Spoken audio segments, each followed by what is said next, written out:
Oi, mais um dia de leitura bíblica e hoje leremos Êxodo, capítulos 13 e 14, o Salmo 32 e Marcos, capítulo 12. Amém? Antes de iniciar, faz a sua oração, fala com o Senhor, pede discernimento da palavra. Vamos lá? Então, falou o Senhor a Moisés, dizendo: santifica-me todo o primogênito, o que abrir toda a madre entre os filhos de Israel, de homens e de animais, porque meu é. E Moisés disse ao povo: lembrai-vos deste mesmo dia em que saístes do Egito, da casa da servidão, pois com mão forte o Senhor vos tirou daqui. Portanto, não comereis pão levedado. Hoje, no mês de Abibe, vós saís. E acontecerá que, quando o Senhor te houver introduzido na terra dos cananeus, e dos heteus, e dos amorreus, e dos heveus, e dos jebuseus, a qual jurou a teus pais que te daria, terra que emana leite e mel, guardarás este culto neste mês. 7 dias comerás pães ázimos, e ao 7º dia haverá festa ao Senhor. 7 dias se comerá pães ázimos, e o levedado não se verá contigo, nem ainda fermento será visto em todos os teus termos. E naquele mesmo dia farás saber a teu filho, dizendo: isto é que o Senhor me tem feito, quando eu saí do Egito. E te será por sinal sobre tua mão e por lembrança entre teus olhos, para que a lei do Senhor esteja em tua boca, porquanto com mão forte o Senhor te tirou do Egito, porquanto tu guardarás este estatuto ao seu tempo, de ano em ano.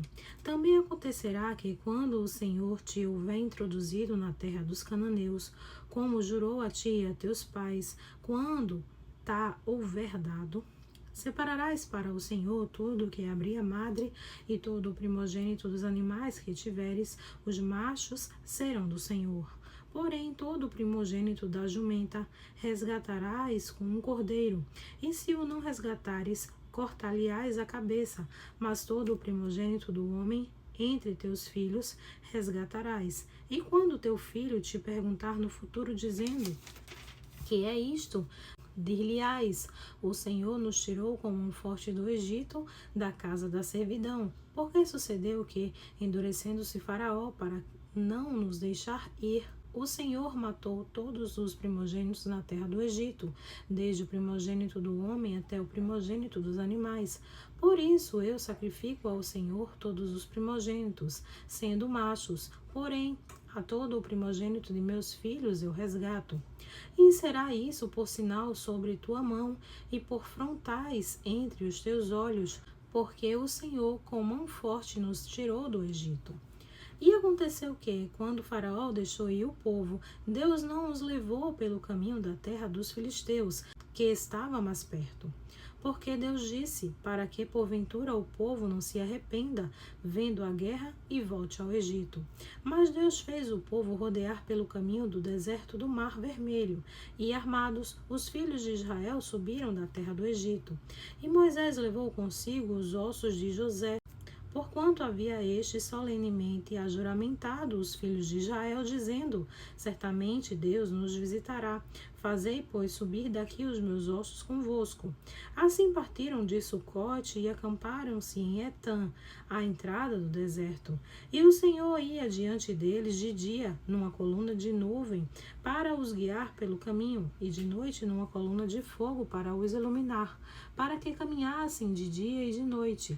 Nunca tirou de diante do povo a coluna de nuvem, de dia, nem a coluna de fogo à noite. Então falou o Senhor a Moisés, dizendo: fala aos filhos de Israel que voltem, e que se acampem diante de Piairote, entre Migdol e o mar, diante de Baal-Zefon. Em frente dele assentareis o campo junto ao mar. Então Faraó dirá dos filhos de Israel: estão embaraçados na terra, o deserto os encerrou. E eu endurecerei o coração de Faraó, para que os persiga, e serei glorificado em Faraó e em todo o seu exército, e saberão os egípcios que eu sou o Senhor. E eles fizeram assim.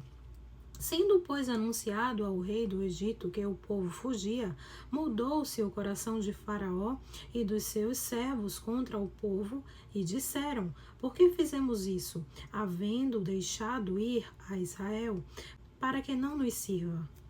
E aprontou o seu carro e tomou consigo o seu povo. E tomou 600 carros escolhidos e todos os carros do Egito e os capitães sobre eles todos, porque o Senhor endureceu o coração de Faraó, rei do Egito, para que perseguisse os filhos de Israel. Porém os filhos de Israel saíram com alta mão, e os egípcios perseguiram-nos, todos os cavalos e carros de Faraó, e os seus cavaleiros e o seu exército, e alcançaram-nos acampados junto ao mar, perto de Piairote, diante de Baal-Zefon. E aproximando Faraó, os filhos de Israel levantaram seus olhos, e eis que os egípcios vinham atrás deles, e temeram muito. Então os filhos de Israel clamaram ao Senhor, e disseram a Moisés: Não havia sepulcros no Egito para nos tirar de lá, para que morramos neste deserto? Por que não nos fizeste isso, fazei-nos sair do Egito? Não é esta a palavra que te falamos no Egito, dizendo: Deixa-nos que sirvamos aos egípcios?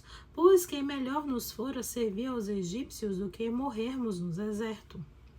Moisés, porém, disse ao povo: Não temais, estai quietos e vede o livramento do Senhor, que hoje vos fará, porque aos egípcios que hoje vistes, nunca mais os tornareis a ver. O Senhor pelejará por vós, e vós vos calareis. Então disse o Senhor a Moisés: Por que clamas a mim? Dize aos filhos de Israel que marchem. E tu, levanta a tua vara e estende a tua mão sobre o mar, e fende-o, para que os filhos de Israel passem pelo meio do mar em seco. E eis que endureceu o coração dos egípcios, e estes entraram atrás deles. E eu serei glorificado em Faraó e em todo o seu exército, nos seus carros e nos seus cavaleiros. E os egípcios saberão que eu sou o Senhor, quando for glorificado em Faraó, nos seus carros e nos seus cavaleiros. E o anjo de Deus, que ia diante do exército de Israel, se retirou e ia atrás deles. Também a coluna de nuvem se retirou de diante deles e se pôs atrás deles. E ia entre o campo dos egípcios e o campo de Israel, e a nuvem era trevas para aqueles, e para estes clareava a noite, de maneira que em toda a noite não se aproximou um do outro. Então Moisés estendeu a sua mão sobre o mar, e o Senhor fez retirar o mar por um forte vento oriental toda aquela noite, e o mar tornou-se em seco, e as águas foram partidas. E os filhos de Israel entraram pelo meio do mar em seco, e as águas foram-lhes como muro à sua direita e à sua esquerda. E os egípcios o seguiram e entraram atrás deles todos os cavalos de Faraó, os seus carros e os seus cavaleiros, até o meio do mar. E aconteceu que, na vigília daquela manhã, o Senhor, na coluna de fogo e da nuvem, viu o campo dos egípcios, e alvoroçou o campo dos egípcios, e tirou-lhes as rodas dos seus carros, e dificultosamente os governavam. Então disseram os egípcios: Fujamos da face de Israel, porque o Senhor por eles peleja contra os egípcios. E disse o Senhor a Moisés: Estende a tua mão sobre o mar, para que as águas tornem sobre os egípcios, sobre os seus carros e sobre os seus cavaleiros. Então Moisés estendeu a sua mão sobre o mar, e o mar retornou à sua força ao amanhecer. E os egípcios, ao fugirem, foram de encontro a ele, e o Senhor derrubou os egípcios no meio do mar. Porque as águas, tornando, cobriram os carros e os cavaleiros e todo o exército de Faraó, que os haviam seguido no mar, nenhum deles ficou. Mas os filhos de Israel foram pelo meio do mar seco, e as águas foram-lhes como um muro à sua mão direita e à sua esquerda. Assim o Senhor salvou Israel naquele dia da mão dos egípcios, e Israel viu os egípcios mortos na praia do mar. E viu Israel a grande mão que o Senhor mostrara aos egípcios, e temeu o povo ao Senhor, e creu no Senhor e em Moisés, seu servo. Amém. Glória a Deus. Vamos ler o Salmo 32. Bem-aventurado aquele cuja transgressão é perdoada e cujo pecado é coberto. Bem-aventurado o homem a quem o Senhor não imputa maldade e em cujo espírito não há engano. Quando eu guardei silêncio, envelheceram os meus ossos pelo meu bramido em todo o dia. Porque de dia e de noite a tua mão pesava sobre mim. O meu humor se tornou em sequidão de estio. Selá. Confessei-te o meu pecado e a minha maldade não encobri. Dizia eu, confessarei ao Senhor as minhas transgressões, e tu perdoaste a maldade do meu pecado. Selá. Por isso, todo aquele que é santo orará a ti, a tempo de te poder achar, até no transbordar de muitas águas, estas não lhe chegarão. Tu és o lugar em que me escondo, tu me preservas da angústia, tu me cinges de alegres cantos de livramento, Selá.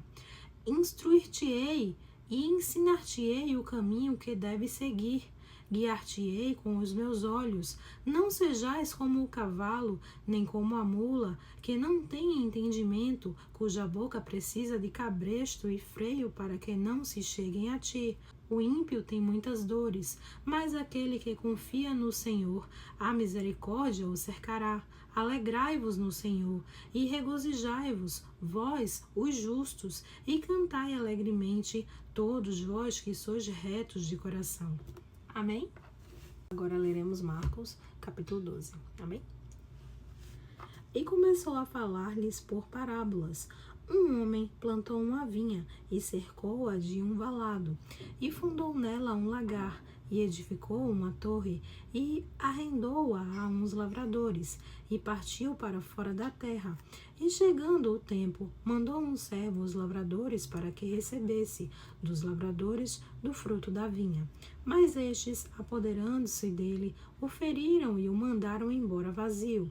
E tornou a enviar-lhes outro servo, e eles, apedrejando-o, o feriram na cabeça, e o mandaram embora, tendo-o afrontado. E tornou a enviar-lhes outro, e a este mataram, e a outros muitos, dos quais a uns feriram e a outros mataram. Tendo ele, pois, ainda um filho amado, enviou também a estes por derradeiro, dizendo: ao menos terão respeito ao meu filho. Mas aqueles lavradores disseram entre si: este é o herdeiro, vamos, matemo-lo, e a herança será nossa. E, pegando dele, o mataram e o lançaram fora da vinha. Que fará, pois, o senhor da vinha? Virá e destruirá os lavradores e dará a vinha a outros? Ainda não lestes esta escritura? A pedra que os edificadores rejeitaram, esta foi posta por cabeça da esquina. Isto foi feito pelo Senhor, e é coisa maravilhosa aos nossos olhos. E buscavam prendê-lo, mas temiam a multidão, porque entendiam que contra eles dizia esta parábola, e deixando-o, foram-se. E enviaram-lhe alguns dos fariseus e dos herodianos para que o apanhassem em alguma palavra. E, chegando eles, disseram-lhe: Mestre, sabemos que é homem de verdade, e de ninguém se te dá, porque não olhas a aparência dos homens. Antes, com verdades ensinas o caminho de Deus. É lícito dar o tributo a César ou não? Daremos ou não daremos? Então ele, conhecendo a sua hipocrisia, disse-lhes: Por que me tentais? Trazei-me uma moeda para que a veja. E eles lhe a trouxeram e disseram-lhes: De quem é esta imagem e inscrição? E eles lhe disseram: De César. E Jesus, respondendo, disse-lhes: Dai, pois, a César o que é de César, e a Deus o que é de Deus. E maravilharam-se dele. Então os saduceus, que dizem que não há ressurreição, aproximaram-se dele e perguntaram-lhe, dizendo: Mestre, Moisés nos escreveu que, se morresse o irmão de alguém e deixasse a mulher e não deixasse filhos, seu irmão tomasse a mulher dele e suscitasse descendência a seu irmão. Ora, havia 7 irmãos, e o primeiro tomou a mulher e morreu sem deixar descendência. E o segundo também a tomou e morreu, e nem este deixou descendência, e o terceiro da mesma maneira. E tomaram-na os 7, sem, contudo, terem deixado descendência. Finalmente, depois de todos, morreu também a mulher. Na ressurreição, pois, quando ressuscitarem, de qual destes será a mulher? porque os 7 a tiveram por mulher. E Jesus respondendo disse-lhes: porventura não errais vós em razão de não saberdes as Escrituras nem o poder de Deus? Porquanto, quando ressuscitarem dentre os mortos, nem casarão, nem se darão em casamento, mas serão como os anjos que estão nos céus. E acerca dos mortos que houverem de ressuscitar, não tendes lido no livro de Moisés, como Deus lhe falou na sarça, dizendo: eu sou o Deus de Abraão, o Deus de Isaque e o Deus de Jacó? Ele não é o Deus de mortos, mas Deus de vivos. Por isso vós errais muito. E aproximando-se um dos escribas, que os tinha ouvido disputar, sabendo que lhes tinha respondido bem, perguntou-lhe: qual é o primeiro de todos os mandamentos? E Jesus respondeu-lhe: o primeiro de todos os mandamentos é: ouve, Israel, o Senhor nosso Deus é o único Senhor. Amarás, pois, ao Senhor teu Deus de todo o teu coração e de toda a tua alma e de todo o teu entendimento e de todas as tuas forças. Este é o primeiro mandamento. E o segundo semelhante a este é: amarás o teu próximo como a ti mesmo. Não há outro mandamento maior do que estes. E o escriba lhe disse: muito bem, mestre, e com verdade disseste que há um só Deus, e que não há outro além dele, e que amá-lo de todo o coração, e de todo o entendimento, e de toda a alma, e de todas as forças, e amar o próximo como a si mesmo, é mais do que todos os holocaustos e sacrifícios. E Jesus, vendo que havia respondido sabiamente, disse-lhe: não estás longe do reino de Deus. E já ninguém ousava perguntar-lhe mais nada. E falando Jesus, dizia, ensinando no templo, como dizem os escribas, que o Cristo é filho de Davi, porque o próprio Davi disse pelo Espírito Santo: o Senhor disse ao meu Senhor: assenta-te à minha direita, até que eu ponha os teus inimigos por escabelo dos teus pés. Pois, se Davi mesmo se chama Senhor, como é logo seu filho? E a grande multidão o ouvia de boa vontade, e dizia-lhes em sua doutrina: guardai-vos dos escribas que gostam de andar com vestes compridas, e das saudações nas praças, e das primeiras cadeiras nas sinagogas, e dos primeiros assentos nas ceias, que devoram as casas das viúvas, e isso com pretexto de largas orações. Estes receberão mais grande condenação. E estando Jesus assentado defronte da arca do tesouro, observava a maneira como a multidão lançava o dinheiro na arca do tesouro, e muitos ricos deitavam muito. Vindo, porém, uma pobre viúva, deitou 2 pequenas moedas que valiam meio centavo. E chamando os seus discípulos, disse-lhes: em verdade vos digo que esta pobre viúva deitou mais do que todos os que deitaram na arca do tesouro, porque todos ali deitavam do que lhe sobejava, mas esta, da sua pobreza, deitou tudo o que tinha, todo o seu sustento. Amém.